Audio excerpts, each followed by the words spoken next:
I'm Mike. I'm Jason. Welcome to Snake Envy. You might be wondering why we've got the handy snake hook here. We're going to talk a little bit today about when you get a new snake and getting them socialized, getting them, handling them.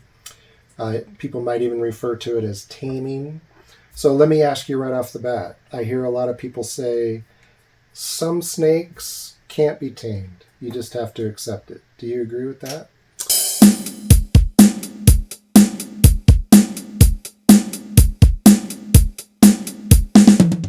I don't handle my snakes that often.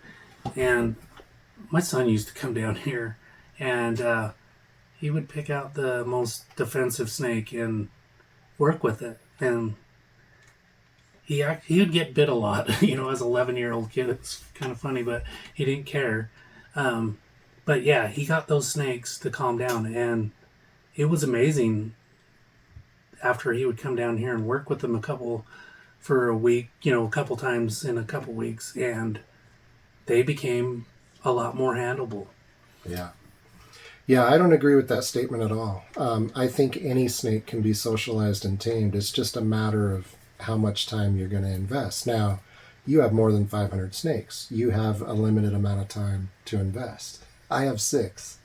There's really no excuse for my snakes not to be socialized because I can give it the time.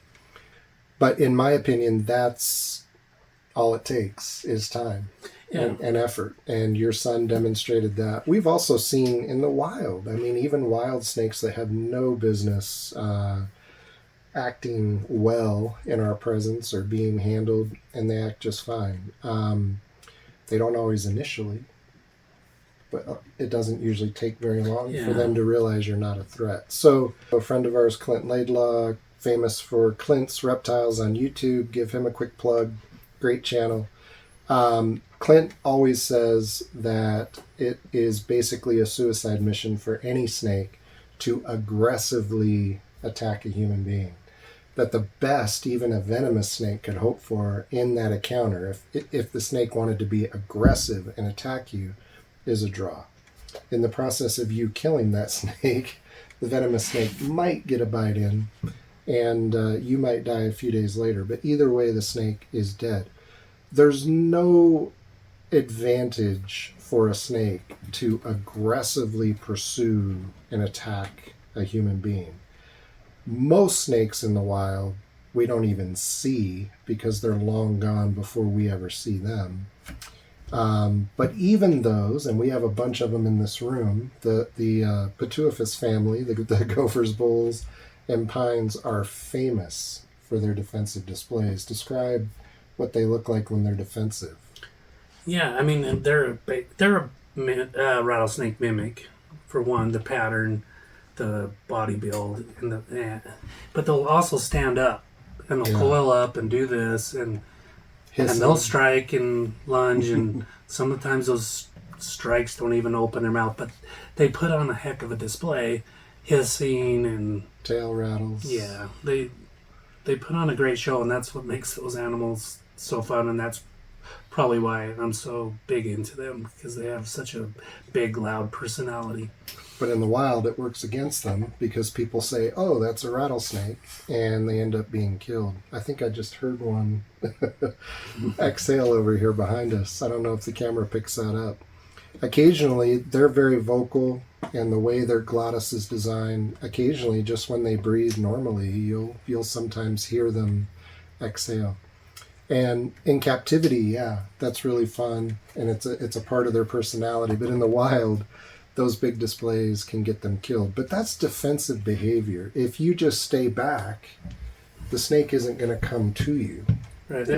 Snakes don't chase people. No. And there's a pretty prevalent myth out there that some of them do, but they don't. We're going to demonstrate for you a couple ways, a couple techniques that can help in training or taming a snake. One of the things I hear frequently is that, well, snakes just aren't intelligent enough, so you're kind of limited by their natural personality. I don't think that's true either. They are intelligent, and they're capable of learning patterns, Show for us here using the tub right next to you. One of the methods you use when you're opening a tub, just to tell a snake it's not feeding time. Yeah, a lot of my snakes will come out. You open the tub and they think, oh, it's food time. Yeah. Like this she's not getting it, but a lot of times when they get that food response, I'll just kind of rattle that tub a little bit just to let them know, hey, this isn't food time, this is clean time. Exactly. And so it's clean, and it usually works. You'll get it. Yeah. Sometimes you have to shake it a little bit more than that, just to get the point across, but generally they pick up on that. I even vary the timing of opening the enclosure. So I'll open the enclosure and immediately come with food. And like you say, sometimes they're coming to you to get the food. Yeah, but eager. I always introduce food right away. I've got the food in the tongs. It's ready to roll as I'm opening the enclosure. Food comes immediately. I don't create any suspense. I don't try to let them get worked up. Food comes right away. If I'm going to handle them, or if I'm cleaning or anything along those lines, I'll open the enclosure and then nothing happens. I'll even step away for a few seconds. It doesn't take much. It's 5 or 10 seconds. If the snake lunges and goes back, he's already aware now that, nope, there's no food. But just varying the timing, they will learn that. And they'll pick up on the fact that a quick reaction from me means food. A delayed reaction from me means no food coming. Now, I brought the hook. People are probably familiar with both what are called target and touch training. Target training is a little more formal, and that's where you'll use like a small paddle or a small piece of paper, cardboard, and you actually train the snake to touch the target with their nose in order to get fed. And so if they see the target, they know that it's feeding time. They also know they're not going to get fed until they touch it. Touch training is a way to, similar to you shaking the tub, it tells the snake no food, and it redirects all of that energy that they've sort of built up thinking it's going to be food. So as the snake is there, you give them a gentle tap, usually on the head, but it can also be on the body. It just redirects their energy, and it takes away whatever response they've got worked up and just tells them, nope, that's not happening. So we're going to demonstrate those for you. Tell us about, particularly with young snakes, with neos, but it can also be done with adults. Tell us what we mean by confident grab when we're training snakes or taming snakes. Confident grab it's just no hesitation. You go in and you just grab the snake. Even if this snake is like this, you just got to go in. And if you sit here and kind of like you're going like this, and it's because it's coming, then the defensive the defense is working, and so they keep it up. But if you break them from that and you go in for a confident grab, and they're like, oh, this scare tactic's not going to work, it's time to flee, and that usually breaks them. And so, if you're, I've had a lot of customers call me and like, it just wants to bite me, and I'm like, you gotta confidently grab this thing, because if you're every time you're going to hold it and you're doing this, it's working, and so it compounds the behavior. It does. Training a snake is really no different than a dog or a horse or anything else. You always want to reward good behavior. You don't want to reward bad behavior, whether it's musking or whether it's biting. If you get musked or you get bit and you immediately put the snake back in the enclosure, you've just rewarded bad behavior. You're reinforcing the bad behavior. So it's okay to think about it in terms of training a dog. You kind of want to use the same method. You want to reward good. My rule is I don't care whether a handling session took 2 minutes or whether it was 15 minutes.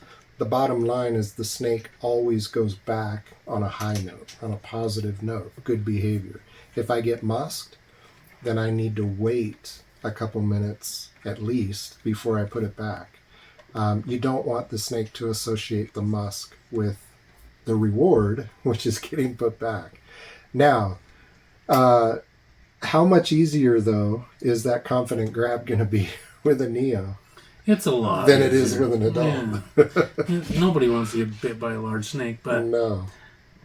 Most colubrids, it's not going to be that bad of a bite anyway. No. You know, we're going to show both, but we heavily recommend that when you get a neo, don't miss the opportunity to work on socialization and handling while they're still very small. Yes, you might get musked. Yes, you might get bitten. But it's going to be a whole lot better than when the snake is a year old, when it's 2 years old, and certainly better than when it's 5 years old. So get it out of the way and work on it when the snake is small and you're not going to feel those bites. We're going to demonstrate with a neo. We may get bitten. Yeah, probably we may get musked. But you have to accept that in the beginning. You have to accept that that's a possibility. Much better to do that when they're young. So we're going to demonstrate some of these techniques for you. Thank you. Thanks. Here we got a little Sonoran gopher. I'm curious if the camera can pick up those hisses, but this is perfect because it's showing off a little bit that pituophis defensive display where it wants to raise the head, where it's very vocal. See, when you're sitting here doing this and it knows it's going to work, it's working. Yeah. You just got to go like this. Yeah. And that's how you get them out of that. You got to go in with confidence, grab them. It's going to break them. Usually breaks them. He might get a little bit, but look, I can handle her. Now she's not trying to bite anymore. Still vocal. Still a little agitated. But still hoping that you'll put her down. That's the key. Yeah. We're not going to put her down right away. We're going to let her know. And chances are we'll even be able to show you right here on camera that the hissing will stop and that she'll settle down. Because what she's figuring out is that we're not a threat. We're not a predator. We seem like one, but she's learning that we don't have any bad intent here. We just want to hold her.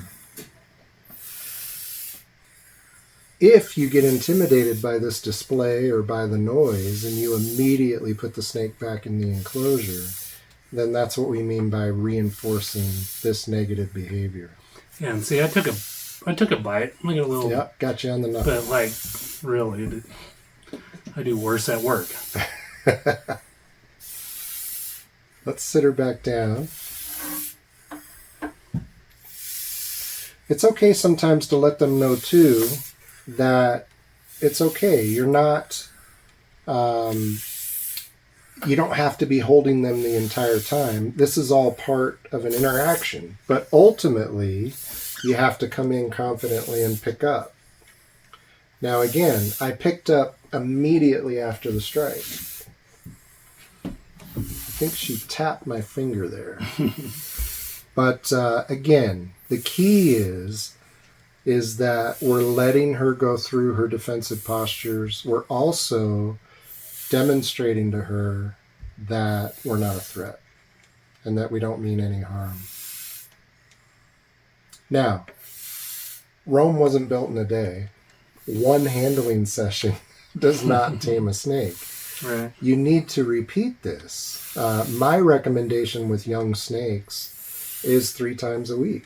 3 times a week you want to do a handling session. I always make a point of varying the length because they'll even pick up on the fact that, oh, I only have to be good for a couple minutes and he'll put me right back. But it is okay if a successful handling period is only 2 minutes long. That's fine, as long as it was positive. But the goal is to work up to about 15-minute sessions. And then eventually, if you do that repeatedly week after week after week, you are going to have a snake that eventually you'll be able to handle for pretty much as long as you want. I think it's also important that you let them experience different interactions. So that's why I say it's okay to put them down, pick them back up, have multiple people in a room, have only you in a room. I also like to handle them outside of the snake room so they don't get accustomed to just that one place. I even take them outside. And just let them know that no matter the circumstance, everything's okay. Before we move to an adult, we're going to show you one more juvenile and show you kind of the difference in behavior once they're picked up. See, and then you get them in that defense posture, and you're going like this. You look like a predator when you're coming and you're going and you're flailing around. But if you just come in and just, that's what you do. Yep. Even if it's head first, like I'll do it, like I'll come straight in at them. Yeah. Because that always breaks them. Yeah. Almost. Now we're getting a little tail rattle. So let's pick him up and see if his behavior is a little different than the gopher snake. He may settle down a little quicker. I can smell a little musk. I've been musked. Yeah. Goes with the territory. This snake will chill right out. I can already tell. Yep. So see the difference. The gopher snake kept bluffing, kept bluffing, kept bluffing. This is more typical. This is a little more typical of how an experience goes. Once they're in your hands and they realize you're no longer a threat, they tend to settle down.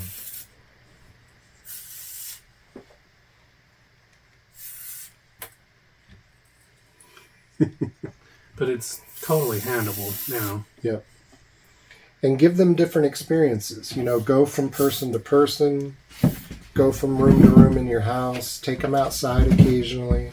If they get accustomed to always being handled right near the enclosure, and they start to pick up on the fact that they don't have to behave very long and you'll just put them back. The perfect way to do this is like out on your lawn. Yes, exactly. But give them different experiences, and eventually you'll have a snake that you can trust with just about anybody.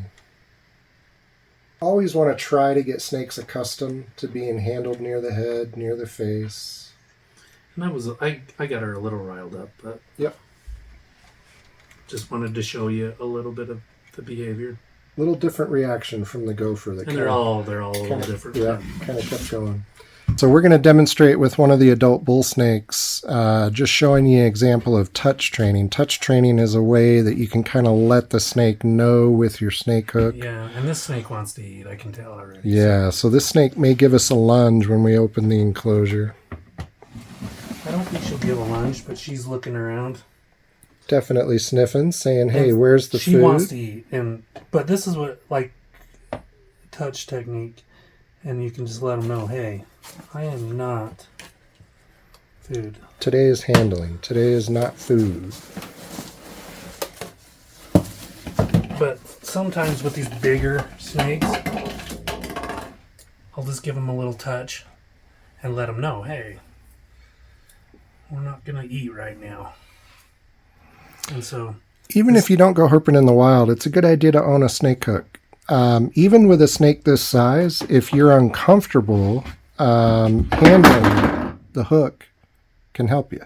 Yep, for sure. I use one. All right. Perfect. Thank you. Thanks.